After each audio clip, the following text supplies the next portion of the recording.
We're now 59 days into a conflict that has shaken the global order.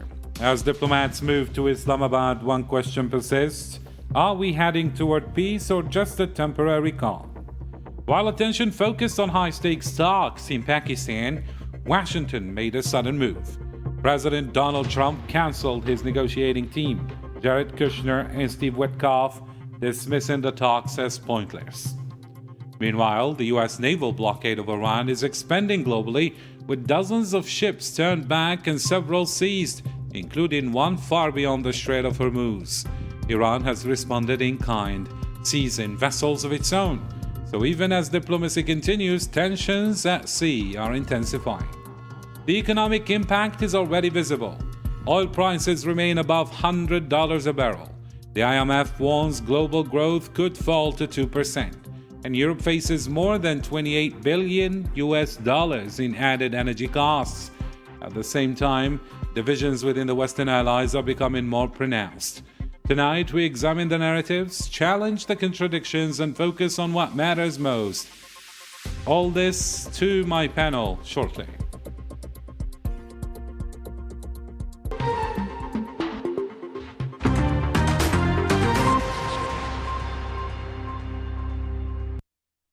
Hello there, ladies and gentlemen, and welcome to another special coverage on the war in Iran. And before we bring in our guests, let's follow the latest in this report by Zahra Frajani. Divisions between Washington and Tehran over diplomacy are deepening. Iran's top diplomat Abbas Araghchi has returned to Islamabad after a short visit to Oman, as Pakistan steps up its role as mediator between Iran and the United States. Discussions in Muscat focused on regional developments and efforts to ease tensions, but no breakthrough has been announced so far. Back in Tehran, President Masoud Pezeshkian drew a clear line, rejecting any negotiations under pressure, sanctions, or threats, while reaffirming Iran's commitment to a diplomatic solution. He warned that previous talks have eroded trust in the United States, making any return to negotiations conditional. The return to negotiations depend on halting hostile measures. An increase in military presence or aggressive actions will only complicate the situation and hinder dialogue. Iran welcomes any fair and logical process, but rebuilding trust will remain difficult as long as U.S. pressure continues. In Washington, on the other hand, President Donald Trump struck a more confident tone, saying the war could end very soon, citing what he described as significant progress, while maintaining a hardline stance on Iran's nuclear ambitions. If they want to talk, they can come to us or they can call us. Great respect for Pakistan, but I will, because they've been terrific. They've really tried, and they'll stay involved. But we're going to do it by telephone. So if they want, they can call us. But again, they know what has to be in the agreement. Very simple. They cannot have a nuclear weapon. Otherwise, there's no reason to meet. Meanwhile, pressure at sea continues to escalate. U.S. Central Command says it has intercepted 37 vessels since launching its maritime blockade on Iranian ports, including a commercial ship in the Arabian Sea that was turned back under U.S. escort. With mediation ongoing but conditions unchanged on both sides, the path to de-escalation remains uncertain as diplomacy and military pressure continue to move in parallel. And to dissect all of this, I'm joined by four distinguished guests this evening. First, Mr. Mick Napier, who joins us from Glasgow. He's a renowned geopolitical analyst and human rights activist whose work has consistently highlighted the human cost of great power politics and the erosion of international legal norms. Mr. Mick Napier, great to have you again in our show. Thank you for having me again, yeah. And also with us is Mr. Borzou Doraghi. He's a Middle East analyst and the founder of the widely read Substack Badlands. He has spent his career covering the region's power dynamics from the ground up. Hello there, Mr. Borzou Doraghi, and thank you for agreeing to be with us. It's my pleasure. Thank you so much. And also we're joined by Mr. Ognjen Petronjevic, who is a political analyst joining us from Milan. He brings us deep expertise on the fractures within the transatlantic alliance and European security policy. Hello there, Mr. Ognjen.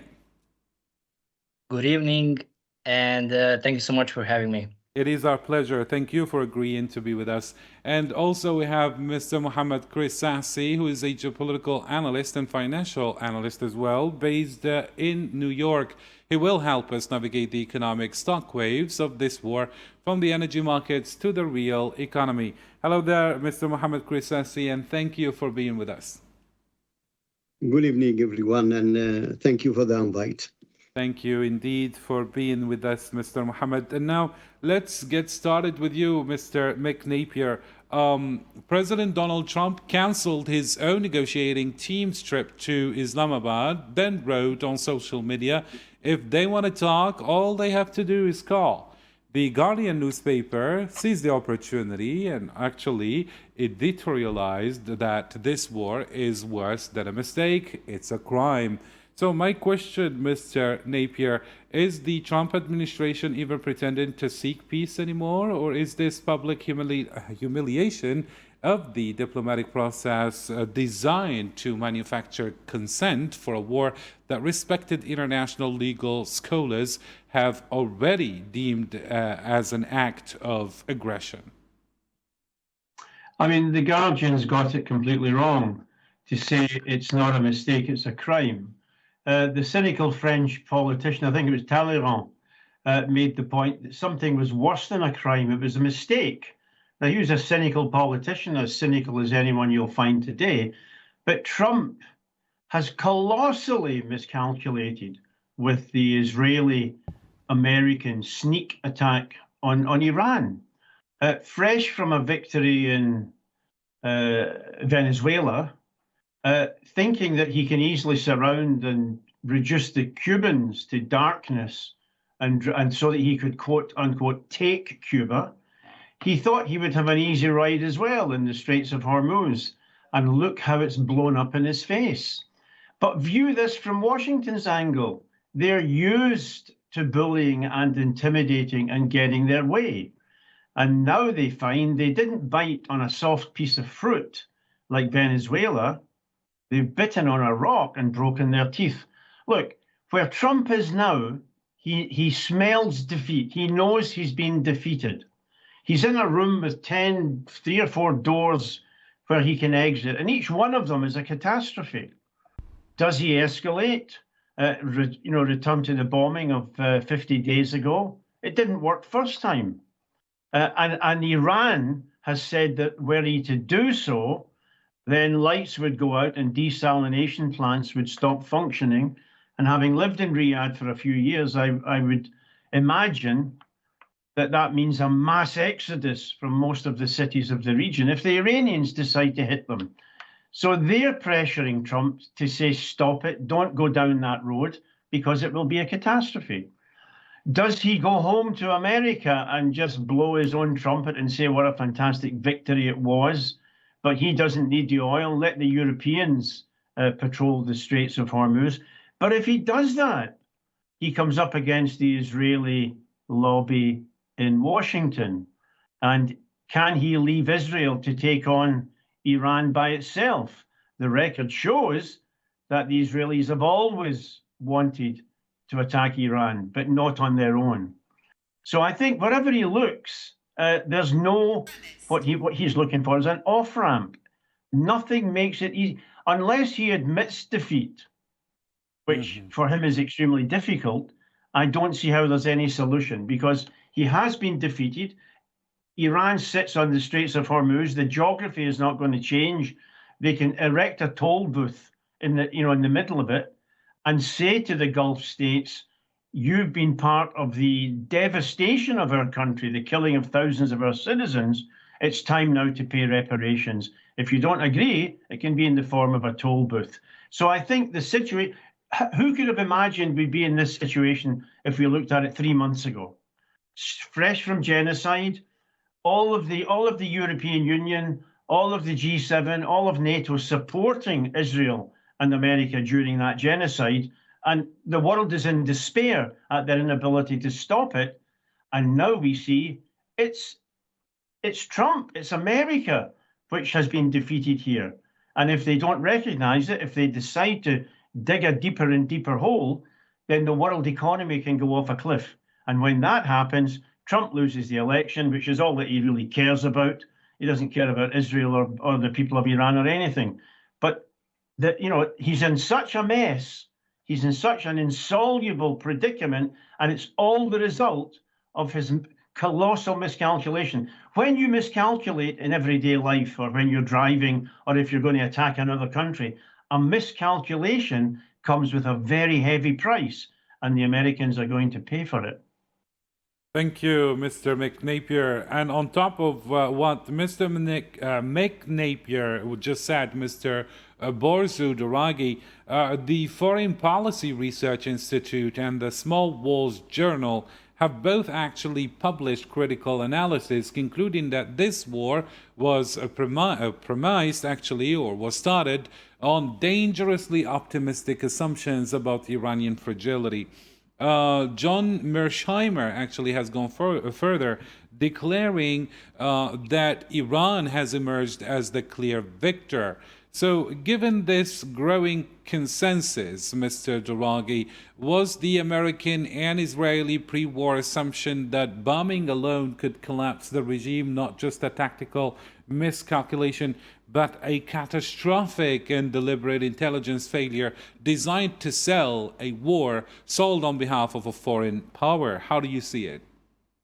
Well, I don't think there was any miscalculation on the part of Israel. I think it knew what it was doing. It knows the Iranian regime. It knew that this was not going to topple the Iranian regime. It started last year with the 12-day war. And once that was in place, once the Israelis managed to convince the U.S. to cross the Rubicon, as it were, and bomb Iran for the first time in history, that was the line that needed to be crossed, and it was just a matter of triggering another war.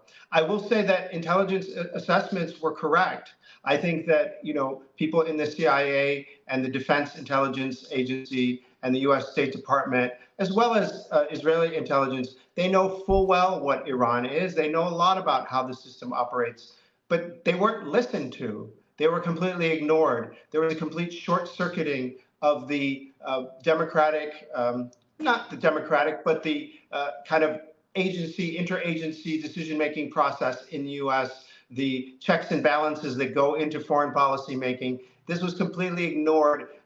Donald Trump went with his gut. He went with what Benjamin Netanyahu told him about how easy it would be. I think Netanyahu didn't think that it would be so easy. I think that Mossad knows Iran as well. And if you listen to the smart Israeli analysts on social media, they have a very good understanding of Iran. Donald Trump was seduced and duped into triggering this war, and now he's in a trap. And the ultimate kind of end of that trap may very likely be a ground invasion of some sort, may very likely be an even greater catastrophe, because Donald Trump is not a person of any humility. He lacks any kind of understanding. He's a narcissist, completely temperamentally unsuited to lead a country, maybe even lead a company. I mean, he was a con artist more than a businessman, if you look at his career. And so I think that this is basically in a situation where, as your previous guest rightly pointed out, there are not a lot of good choices for Trump. And it appears that escalation is the direction that we're heading. The Iranians are ready for that. The problem is escalation may destroy Iran, but it's not going to open the Strait of Hormuz, and it's not going to get that nuclear material out of Iran. Mm-hmm. And now let me bring Mr. Mohammed Krissasi to the conversation. Mr. Mohammed Krissasi, we've talked a lot about the growing, let's say, tension on Donald Trump and his suffering popularity. And here, Mr. Mohammed Krissasi, even Tucker Carlson, a key influencer in the MAGA movement, bluntly declared on his program, this is Israel's war, this is not the United States war. A State Department legal advisor as well admitted in writing that the U.S. entered the conflict at the request of and in the collective, let's say, self-defense of its Israeli ally. So while over 100 international legal scholars signed a letter saying the strikes violated the UN Charter, so if American soldiers are dying, global energy markets are being obliterated for a war that even the administration's own legal justification frames as a favor to a foreign government. Mr. Sassi, can you explain what conceivable economic or strategic interest the American people have in a conflict that perhaps Oxford economics are saying could take years of inflationary pain to unwind? We are already down that road, my dear Karim. Let's bring this down to what it actually means for everyday life. We don't have to go to the next year, the next 5 years, or the next 20 years. At today's everyday life in the US, you have a conflict like the US-Iran was escalating and it's dragged on. It was going, like the predecessor said, it was thinking that it will be a walk in the park. Like Venezuela, but Iran is the size of Europe. Iran is 90 million people. Iran, since 40 years, was waiting for this kind of aggression. Don't forget, and I'm sorry, then I will go to your question, since 40 years, Israel claiming that Iran is 2 weeks away from obtaining the nuclear bomb, which is not true. We are 40 years later. And you find Netanyahu go to Mr. Trump, knowing that you have an ego bigger than the Eiffel Tower or the big tower that you have in New York. And he said yes. And now, where are we? The price we're feeling immediately. Of course, everybody talk about the impact of the price of the energy. We are fighting to disrupt the flow through the Strait of Hormuz. It's a huge share of global oil pass through there. 20% of all the energy come to that route. We talk about oil, but you have come to talk about fertilizer, etc. And this give what? It give a gas price who jump quickly. The heating and electric costs rise. The airline ticket, we saw the map that you have today in all the airport about, in Europe, Asia, even Africa now. And that feeds into the everything else, the grocery, the delivery, the restaurant, etc., etc. And this is why this war turned into inflation, to answer your question, that we feel today. And it's not going to stop. You have also, on the top of the inflation, you have the cost of living. Then we can talk about, the job and the wage that get weird, and is no winner in this. The struggle is there. We have the layoff in some industry, the labor shortage that you live. Right now, we are feeling it. And the interest rate is staying higher and is going to be higher. The Federal Reserve gets stuck in the tough spot. Why? Because you have the inflation that is very high, but you have to keep the rate high, of course, and the economy is slowing. So how we are going to get out of this mess that Mr. Trump, this war by choice, not by necessity. And I don't want to bother you again with all the economic side effect, the mortgage, the credit card, if you want to buy a home. And this will take, effectively, to answer you, Karim, it will take years. Even if the economy slows, we have the high borrowing cost. Then you are going to have fewer buyers. You have also the low supply. The price don't crash that easily. It will take long time before you get back on your feet. And now, and I don't want to take too much of your time, but when you look at this, when you look at what's going on now, the bottom line is if US and Iran conflict escalate and persist, the average person in the US is likely to experience a higher everyday cost price, the expensive borrowing, the insane job market, and the long period of economic friction. And I cannot give you a number of years, but it's going to be for a long time. So now, how we are going to go over this, for me, is sitting down and talking about stopping this war. And now it's beginning to become a global war. I just want to give a point. For example, China, the last declaration of China directly to Trump, he said, we are not going to stay aside and let you play and do cow in the global world because we have to protect our interests and our interests with Iran. We have to protect them, and we are not going to stop to accept your blockade, and it's illegal. And Thank speaking of illegality, Mr. Mohammed Kristasi, let me bring Mr. Ognian Petronovich. Mr. Ognian, Iranian Foreign Minister Arakshi actually captured the global sentiment when he stated international law is dead in practice, driven by Western double standards, for example, on Gaza versus Ukraine, and silence on Israel and US aggression on Iran. Indeed, even German President Steinmeier broke ranks to call the war illegal. So, Mr. Petronovich, if the West can mobilize a unified, costly sanctions regime within days for Russia's actions, but stands mute or fractured in the face of what the Human Rights Watch has documented as potential war crimes by the US and Israel, including the bombing of a primary school, can the rules-based international order ever again be involved with a straight face by Brussels or Washington? Thank you so much for that very important question. At the beginning, I would like to point out a very important differentiation in, so to say, approaches between the European approach to this international order and to the American approach.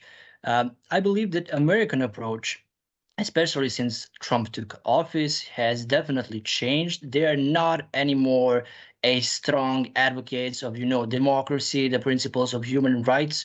And I believe that predominantly the case of Venezuela speaks to this approach.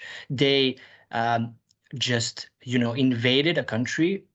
They captured the president absolutely illegally without, it's an absolute violation of international law.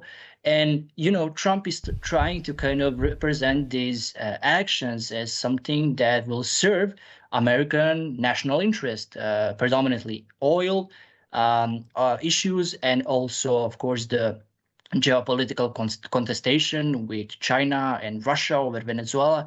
So all of these, language of democracy has been now affiliated to Democrats in America, while the European Union still remains a sort of say lonely actor that abides still by the international order that was definitely based, on democracy, human rights, and multilateralism. What will this essentially do for Europe is harm its credibility. But what I think nowadays is very, very important to mention is that this international order was not eroding or did not start eroding with this war. It happened way before, even in the 90s, after the Cold War. The international liberal order was presented still as universal, but the cases of NATO bombing of Yugoslavia without United Nations Security Council approval speaks to the fact that international law was definitely not respected and not regarded as something important to the Western powers, who are the powers who actually built this system and this structure in international relations. Besides that, we also had multiple other examples. Iraq, most definitely the one that speaks to itself is Gaza. How did Europe actually approach Gaza? It's a very important question. And can Europe actually approach other questions like they do, in Ukraine and Gaza? This is a very important question. So to come back to your question, can Brussels or Washington still, invoke those rule-based invoke that rule-based international order with credibility? I would say they can, but it is definitely not going to be the same as they did before in the same way.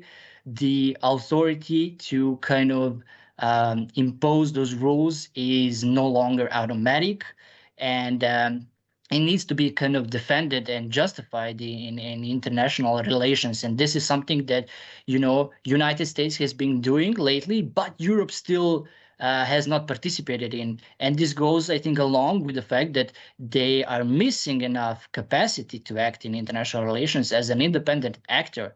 And whether this will change, it is definitely going in that direction, in the case of the European Union especially. But I think we are still a long way from, Europe actually adapting to these new international changes and acting again with credibility. Mm-hmm. Thank you for that. And now let me include Mr. Mick Napier, or bring him again to the discussion. Mr. Mick Napier, the UN is warning of a slide into military confrontation at Hormuz. But when the US seizes ships and Iran does the same, what's the difference under international law except the label, that is? So is the world watching the death of the UN Convention on the Law of the Sea in real time, according to you? Of course. Look, can I try to short circuit this discussion a little bit? Because we're addressing a substantially Algerian audience. And Algerians know that there never was any rule-based international order which would protect them from genocidal violence by the French state. This has been the genocidal reality for a very long time. There was a gentleman's agreement within the EU between powers in North America, Canada, and Europe. But for the Vietnamese or for the Afghans, there's no question of it. Look, when I was very young, I remember President Eisenhower published a memoir in which he said, look, he'd never met anyone, an expert of any kind, who was knowledgeable in Southeast Asian affairs, who didn't think, and he agreed with him, that if elections had been held in Vietnam, 80% of the population would have voted for Ho Chi Minh. America prevented the elections. 3 million people died as America tried to assert raw genocidal violence on a tiny, very poor country, and failed. Fast forward to Afghanistan. America thinks they can go in and crush any opposition there. They were forced out by guys on mopeds with RPGs, right? Look, when they try to bully the Iranian people, I don't mean the regime, I mean the Iranian people, because Trump's not talking about regime change. He's talking about erasing a civilization. This is genocidal talk. Israel doesn't want regime change. Israel wants to crush Iranian society, balkanize it, split it up, and so on. There's never been anything other than the law of the jungle for people sitting on resources or land which the collective West wishes to have. And we saw this in Gaza. The EU, America, Canada, Australia, the G7, all of them were united in support of the genocide, the slaughter of hundreds of journalists, hundreds of teachers, thousands of health workers, officially 75,000 people, mainly children. So this was supported virtually unanimously by the collective West. What has happened in the Straits of Hormuz is not that there's an application of international law or not, is that America has been defeated. And only because America and Israel have been defeated do we find the Spanish breaking off. We find even my own government, Keir Starmer, who wasn't quick enough to support Trump's war. And now Trump's threatening to encourage Argentina to take the Falklands. So these mafioso have fallen out with each other, and they're making deals to the disadvantage, not of brown-skinned people. They were always to be slaughtered in Asia, Africa, and Latin America, but actually Europeans. So I think the Iranians have not only brought a devastating defeat on America because they hold all the cards, but they've divided NATO. I think NATO is beginning to fracture. They've split this Western alliance, which had been unanimously in support of the genocide, and are now substantially at each other's throats. The Belgians prevented Britain from sending weapons to Israel via Belgium. They confiscated them. This is unthinkable 3 years ago. So yes, I think the law of the sea is convenient. It's like traffic lights. Most of the time we obey them. But when it's inconvenient, America goes through a red light whenever it feels like it and commits a genocide. They have this in store for the people of Iran. But the people of Iran have, I think, sent a message to the whole world that not just Afghans and not just Vietnamese, but they also can defeat America. And I think the whole world is cheering them on pretty much. Perfect. Very clear ideas. Mr. Borzu Daragi, in light of what was just said by our two distinguished guests, is any mainstream Western media actually questioning this symmetry? I think it's starting to. You hear, for example, through Canada's premier at the Davos summit this year, he touched on some of those ideas. But look, I mean, I think a broader issue is that democracy itself, sadly, is getting a bad name because of the West's current tolerance for and indulgence in genocidal imperialism. I don't know how else to phrase it, but it's the violence that's the problem. And what is happening is that the people of the global South, people across the world, are turning more towards countries like Russia and China and other autocracies and autocratic models as as something to aspire to, and discrediting and basically rejecting democracy, because the West has given democracy a bad name in a way because of its violence, especially in the Middle East and the Arab world. And this is becoming a real way that the world is being shaped right now. You see what is kind of extraordinary, and you see it in the diplomatic developments in the weekend from reports and leaks and so on. It's like Russia and China and a few other countries in the world, including Saudi Arabia, Pakistan, Egypt, these autocracies coming to the aid of the world, basically, trying to prevent the global economy from being destroyed by a war waged by the leader of the free world and the only democracy in the Middle East, with the acquiescence of the Western democracies, including much of Western Europe, including especially Germany, with the chancellor there essentially bootlicking Donald Trump every chance he gets, and a NATO leader in Mark Rutte, which, although not participating in the war, keeps flattering Trump and keeps enabling his dysfunctional behavior, as well as that of official Washington. Mm-hmm. And now back to you, Mr. Mohammed Chris Sassi. If we come to look at the shock, at least the economic shock that the globe is witnessing, every single time we have an American official, such as the Secretary of War, they would say that the Strait of Hormuz is not important to us. China needs it. Europe needs it. So technically, they should be the one to intervene or mediate to kind of open it.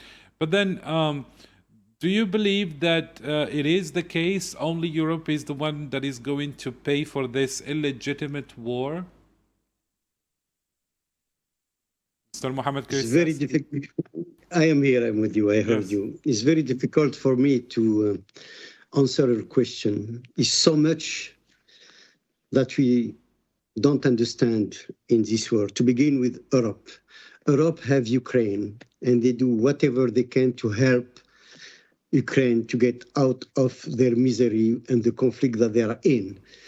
And they are crying about the victim, about the genocide, quote unquote, of the Ukrainian. But on the other side, Europe look at the genocide in Palestine and they don't say a word.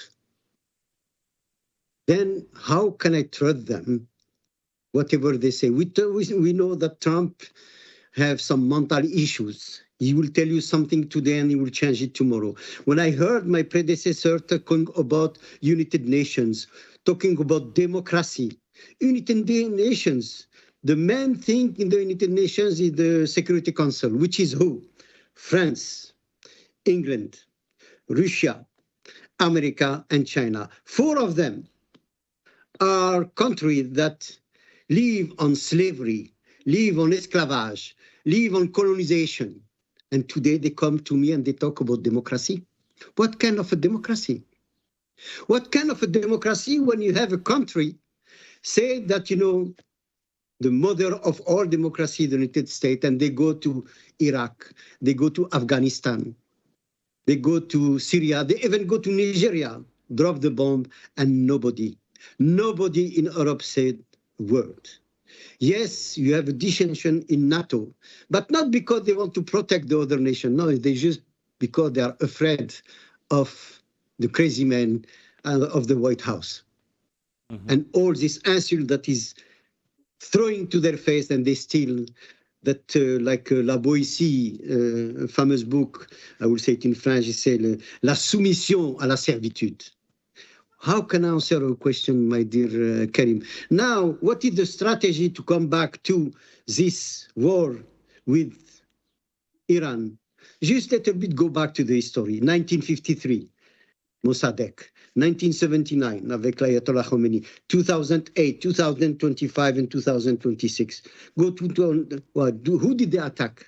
Always trying to destruct Iran. Why? Because Iran is the only country who stand to them. 7 years with Iraq, financed by the GCC, financed by America, and nothing killed the resilience of the people of Iran. I'm not here to support Iran, one regime or another. It's not the question. The question is why? And the why is simply because Israel said so. And as long as we are to keep silent and accept what Israel is doing to the world, we are going to have this kind of stupidity, this kind of war of choice from Trump and Netanyahu. And this, we cannot say. Their strategy today is what? Again, is Iran. They want to destruct Iran. Based on the reporting that you have, they said that, they want to negotiate and to put pressure on Iran to bring them at the table to accept the nuclear deal. It's no nuclear deal. Iran doesn't have any nuclear military position. The 400 kilo, what do they want to do? To send a Uber and take them from the sous-sol of Iran? Who are we lying to?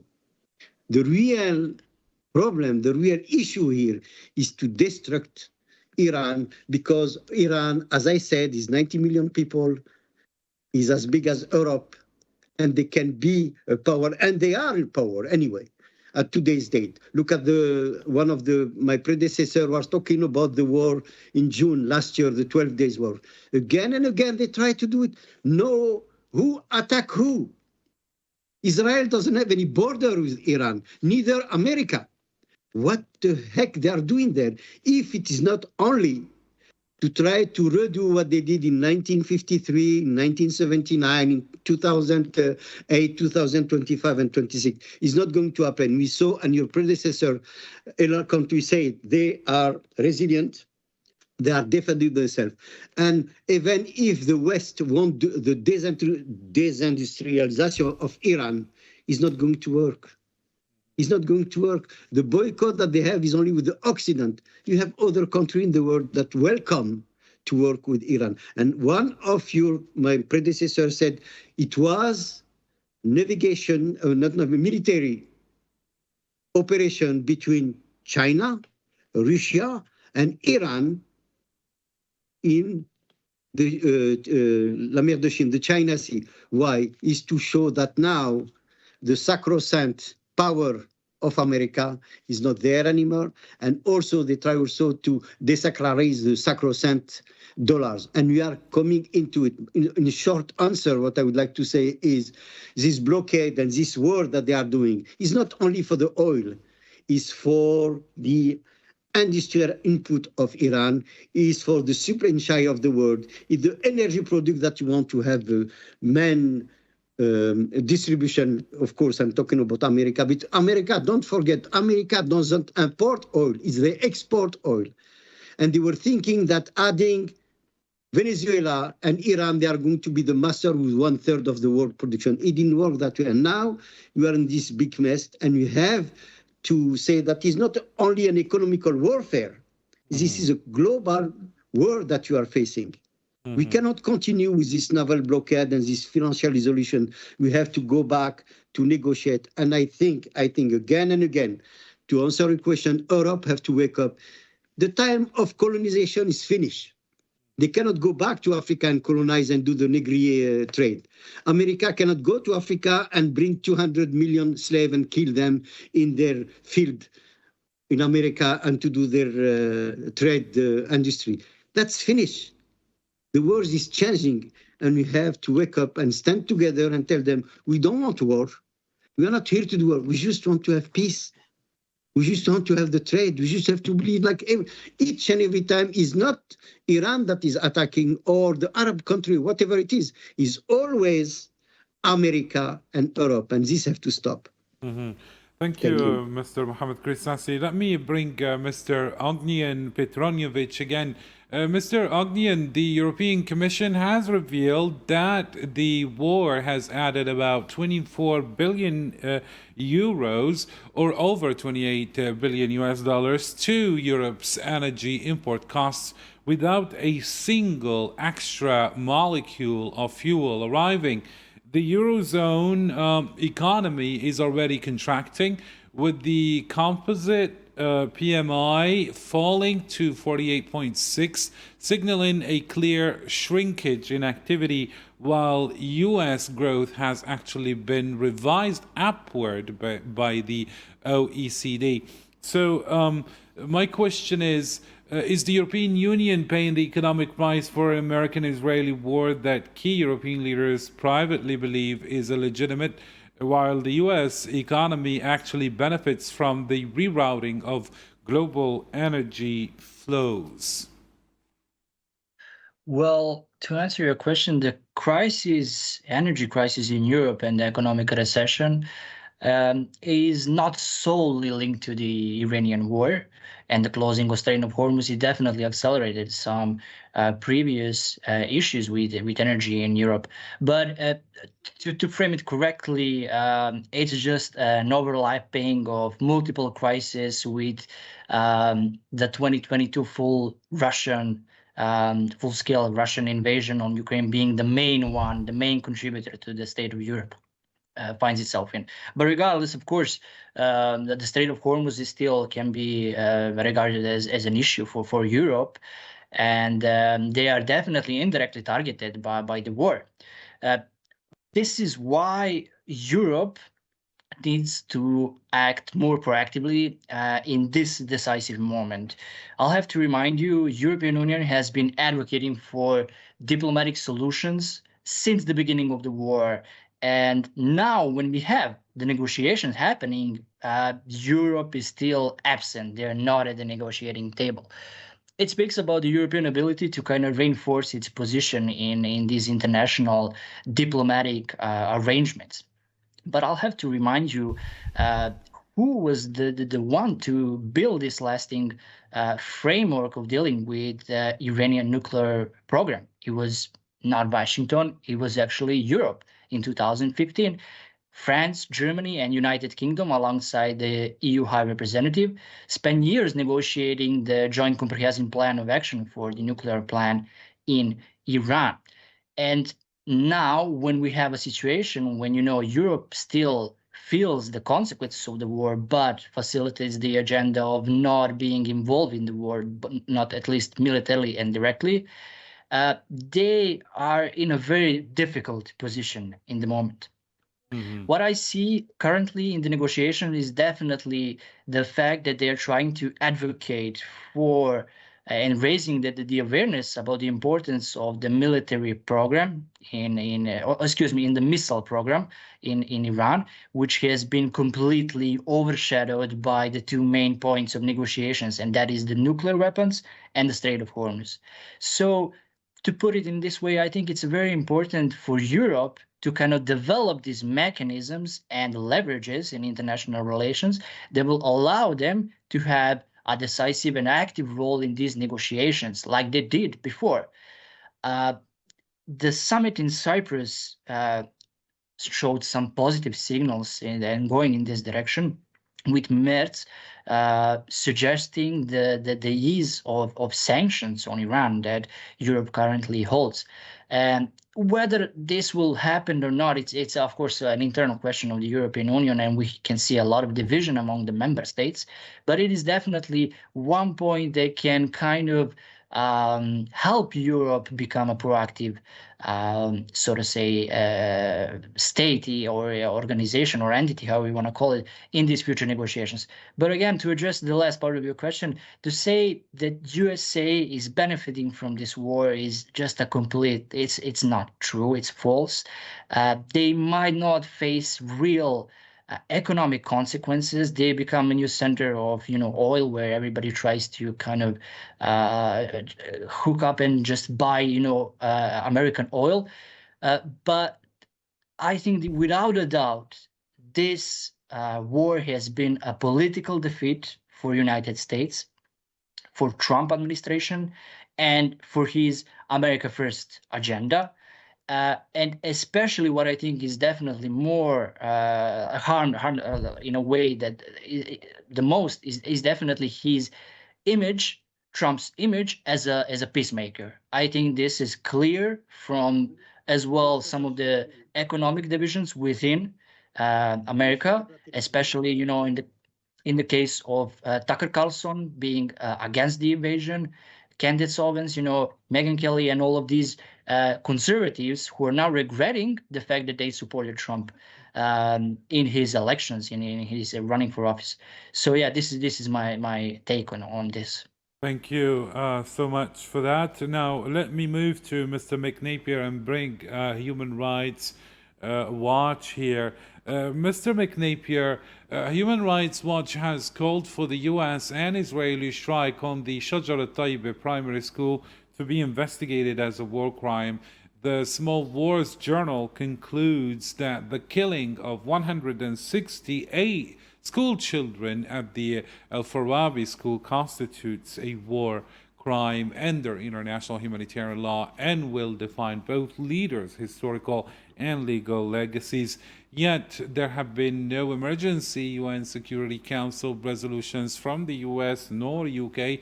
So, Mr. Napier, as a human rights activist, isn't the complete absence of accountability for the mass killing of children the most damning evidence that the West's human rights architecture is in reality a geopolitical weapon, not really a universal shield?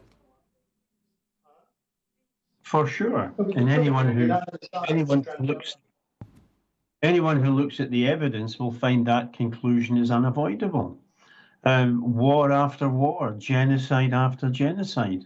The voices of the people who were slaughtered at Afghan weddings, or the millions of Vietnamese who were killed, or the million Algerians plus who were killed. This goes on and on and on. And the veil of human rights behind which the Europeans hide has gone. And it's gone because the whole world has seen for the first time a genocide in real time on our internet channels. People know what has happened because it's unmediated, and that was quite different in the past. So whenever, I'm not a fan, but if I were a Russian or a Chinese diplomat in the present period, I would be rubbing my hands with glee, because every time the Americans or the British or the French talk about human rights, people laugh. People understand that this mask has gone. This, it's no longer tenable for Europe to have the moral high ground. And I would just remind a friend from Milan, every crime which America committed, is it 70 years? No, almost a half a century of sanctions against Iran. The genocide in Gaza, Europe never issued any protest whatsoever. They swung behind America in every crime that America committed. You couldn't get a cigarette paper between the two. This is the record. And that record Now more and more people know it. You know, knowing isn't just yes or no, I know or I don't know. There's degrees of knowing. And I think people know with a real intensity that was missing 3 years ago. They know that the talk of human rights is preposterous from people who supported the genocide in Gaza, day after month after week, after exterminating hospitals, murdering journalists. Can I pay homage to our hosts tonight who deal in real journalism? Because when Israel's been killing hundreds of journalists, journalism died in places like Britain and America and many other countries. And it's good to see that it's alive somewhere else. The world knows this. It's not possible to conceal it.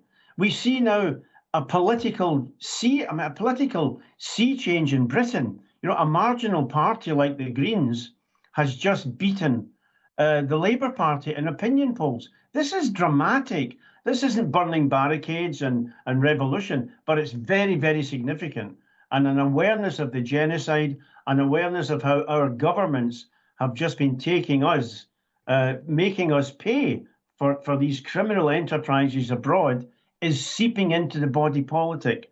It's the same in Germany, it's the same in many other countries. The centre doesn't hold. Some people revolt by moving towards Trump or you know, right-wing parties in Italy or France, but it's not inevitable. And in Britain, it's not taken that form either. So I think the fact that the centre is collapsing is because they have been the parties of permanent war. When you ask how a creature like Trump could become the president of the United States, look at Biden. War after war after war, never-ending war, and Trump exploited that exhaustion in order to project himself into the White House. He will inevitably betray. But I think it's important to see that the talk of human rights doesn't wash anymore. Mm-hmm. Thank you so much, Mr. McNapier. Now, let me include as an endgame scenario, Mr. Borzo Doraghi. The small wars journal's deeply pessimistic assessment is that this conflict presents no favorable exit and that in either scenario the United States loses. Foreign Affairs has meticulously documented the strategic incoherence where the US wants a deal while Israel pursues regime change. Now, 80 or let's say 59 days in this war with no clear mission accomplished. Can you outline the most likely endgame scenario? I mean, that's really hard. That's a really hard thing to outline at this point. I think that there will probably be, unfortunately, another military and kinetic escalation at some point. There's just too much tension built up and too much intransigence on the part of both the Iranians and the Americans. There is I would put it at like 60% chance that the war would spark again, because once that Rubicon was crossed, once the U.S. began attacking Iran, that was one big threshold. And then once Iran figured out that, wow, we don't really need a nuclear weapon to scare our enemies. We can just close the Strait of Hormuz and basically take the entire global economy hostage. That was a new thing. And that is really the great defeat for the United States. That the fact that this hypothesis that Iran could close the Strait of Hormuz proved to be a brilliant one, that it could, in fact, and it could, in a sense, bring the United States to its knees. Now, the next question is, does Iran have the capacity to inflict the harm that it says it will inflict once the U.S. launches those attacks? And I think the assessments that I've seen and the information that I've seen and the reporting that I've done as a journalist shows that, in fact, it does. At least Iran is at least able to hold out until September if there is some kind of resumption of kinetic action. And even if there is, and this is the really hard part to swallow, even if the U.S. bombs Iran back into the Stone Age, as it has threatened to do, there's no guarantee that that will actually accomplish any of America's goals, including the opening of the Strait of Hormuz or the recovery of that nuclear material that is buried beneath a mountain somewhere in central Iran. Thank you so much. Now, still with the endgame scenarios, let me move to Mr. Petronjovich. What endgame scenario do you predict? Well, I completely agree with my predecessor. I think there's a lot of questions which still need to be fully addressed. As I mentioned earlier, the nuclear deal, the nuclear weapon question, and the Strait of Hormuz question is definitely overshadowing all other important questions. And this is the reason why I believe that even if negotiations prevail, even if those, individual interests of politicians actually fall behind the interest of humanity in a way and peace, I believe that this will kind of just focus on the framework I mentioned, so the nuclear weapon framework and the Strait of Hormuz. All the other questions, I believe, present a risk for the future of the stability of the region. And this will, in a way, that this resolution of a conflict will definitely make these questions erupt in the future, like we could potentially see the continuous support of Iran to its proxies, to Hezbollah, to Houthi in Yemen, of course. Israel continuing to kind of target these strikes and trying to achieve, Greater Israel project, despite Iran being an obvious obstacle. And, U.S. potentially falling back from the region. There's still a lot of questions, of course, about the military bases across the Middle East, the United States military bases. But it is very likely that USA will try to contain this escalation without significantly committing to the war or in long term, so to say. Mm-hmm. Thank you so much, and I suppose we're going to have to leave it there. My thanks to Mick Napier, Dorzo Duragi, Omnian Petronjovich, and also Mohammed Chris Sassi for their sharp insights. Tonight's picture is one of stark contradictions, a ceasefire under fire, a peace process shaped as an ultimatum, and a costly war with no clear endgame, legally contested and economically draining. As one energy executive warned, even if the guns fall silent, rebuilding will take years, perhaps a decade. And the question remains, who will be held accountable? And that's it, ladies and gentlemen. Thank you for tuning in to All 24 News Channel special coverage with me, Karim Fazakari. And until next time, have a good one.